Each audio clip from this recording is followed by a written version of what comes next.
नमस्कार दोस्तों, स्वागत है आपका मिनी पॉकेट एफएम चैनल पर, जहां की कहानियां आपको एक अलग ही दुनिया में ले जाती हैं। यहां आपको मिलेंगी रोमांच और फैंटास्टिक कहानियों के शानदार एक्सप्लेनेशन। और अगर आप स्टोरी के ऑडियो सुनने के शौकीन हैं, तो आप हमारे चैनल मिनी पॉकेट एफएम को सब्सक्राइब करना ना भूलें। आज मैं आपके लिए लेकर आया हूं न्यू स्टोरी का नया और धमाकेदार एपिसोड। यकीन मानिए, आज का सफर आपको रोमांच और मस्ती से भर देगा। और हाँ दोस्तों, अगर आपने अभी तक हमारी कहानियां YouTube पर नहीं देखी, तो अभी हमारे चैनल को सब्सक्राइब करें ताकि आप कोई भी मजेदार एपिसोड मिस ना करें। ध्यान रहे, ये कहानी पूरी तरह से काल्पनिक है। इसे केवल मनोरंजन के लिए बनाया गया है। इसे असलियत से जोड़ने की कोशिश ना करें। तो चलिए, बिना किसी देरी के शुरू करते हैं आज का ये शानदार एपिसोड। तैयार हो जाइए एक नई और अद्भुत दुनिया में कदम रखने के लिए। एपिसोड 6 राहुल से सामना। राहुल अधीर को अपने पास बुलाकर उसे मरने का प्लान बनाया था, इसलिए वो अपने दो बंदों को वही गेट के पास ही खड़े होने को बोला था। वो चाहता था कि जैसे ही अधीर उस कमरे में आए तो उसे दो बंदे उस पे हमला करके उसे घायल कर दे, ताकि अधीर बच के भाग ना पाए। 10 मिनट के बाद अधीर उस कमरे के पास पहुंच गया था, क्योंकि राहुल ने उसे पहले ही बता रखा था उसे कहाँ आना है। फिर अधीर जैसे ही उस कमरे में कदम रखा, वहां खड़े दो बंदे जो अधीर मारने के लिए खड़े थे, वे दोनों अधीर के पीठ पर हमला कर देते हैं। लेकिन उन दोनों के एक साथ हमला करने के बाद भी अधीर को कुछ नहीं होता है, बल्कि अधीर ही उन दोनों को मार के पीछे की ओर गिरा देता है। इतने जोर से हमले के बाद भी जब अधीर घायल होने की जगह बिना किसी चोट के खड़ा था, ये देख वहां सब के सब चौंक जाते हैं और बस अधीर को ही आंखें फाड़ कर देख रहे थे।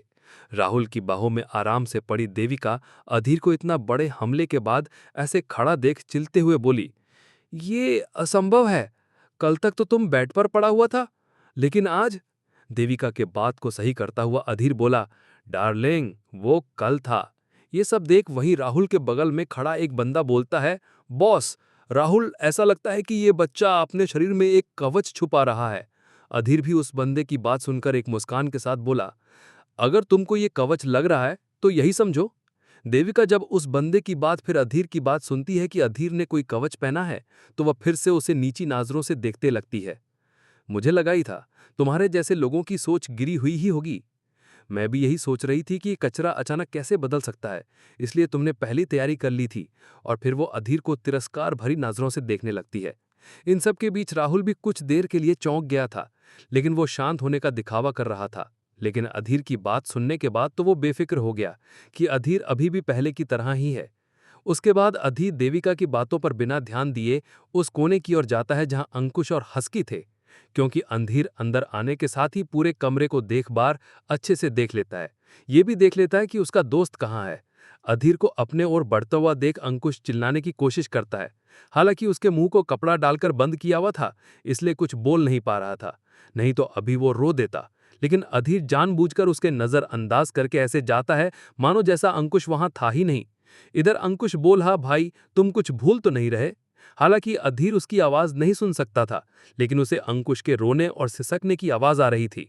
तो अधीर अंकुश की ओर देखता है और बोलता है, मोटे, तुम भी यहां हो?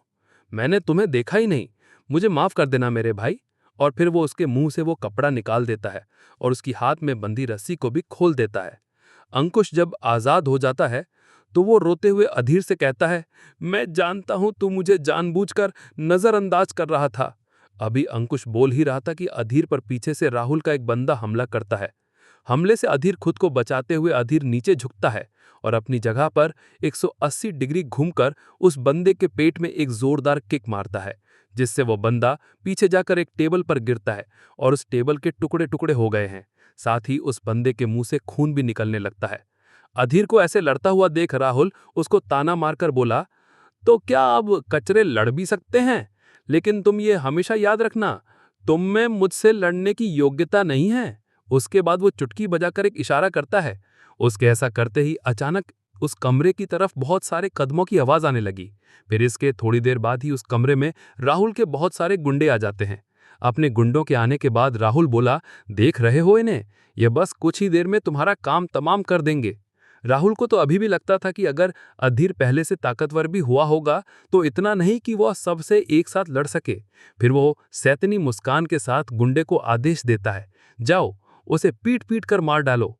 राहुल के आदेश सुनते ही उनमें से एक बोला, ठीक है बॉस, इस पर अधीर भी एक हल्की मुस्कान के साथ बोला, तुम्हें मरने के लिए इतना चिंतित होने की जरूरत नहीं है, है ना?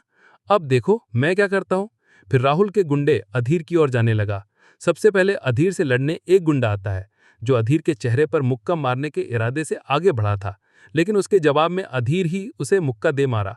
अधीर के मुक्के से वो जाकर एक शीशे की खिड़की से टकराता है और वहीं बेहोश हो जाता है। अधीर को ऐसे लड़ता हुआ देख राहुल के बाकी के गुंडे एक साथ उस पर हमला करने आते हैं। ये देख अधीर कहता है, अब मजा आएगा ना बीड़ू, आ जाओ देखते हैं किसमें कितना है दम। इतना बोलने के बाद अधीर अपने हाथों में थंडर की पावर लाता है और हवा में अपने हथेली को लहरा और फिर किलिंग थंडर की पावर आसमान से सब पर अपने ताकत छोड़ देता है। अधीर के थंडर के कारण उसके तरफ आ रहे सब गुंडे एक बार में ही घायल होकर नीचे गिर जाते हैं। इस पर अधीर राहुल की ओर बोला, क्या अब और भी कुछ है? अब बेचारा राहुल क्या ही बोले। वह तो अधीर की ताकत देख इतना डर गया था कि वो अपने जगह पर ही जम गया था, क्योंकि उसे यकीन ही नहीं हो पा रहा था एक ऐसा लड़का जो बस कुछ दिन पहले मौत के करीब था, वो अचानक से इतना पावरफुल कैसे हो गया। इसलिए राहुल अधीर की ताकत से डरते हुए जोर जोर से ना में सिर हिलाते हुए कहता है, नहीं नहीं कोई नहीं। फिर अधीर बोलता है, तो फिर हम हमारे बीच हिसाब किताब तय कर सकते हैं। तो दोस्तों कैसा लगा आज का ये एपिसोड आप कमेंट करके जरूर बताएं, और हाँ, आप हमारे चैनल मिनी पॉकेट एफएम को सब्सक्राइब करना ना भूलें। धन्यवाद।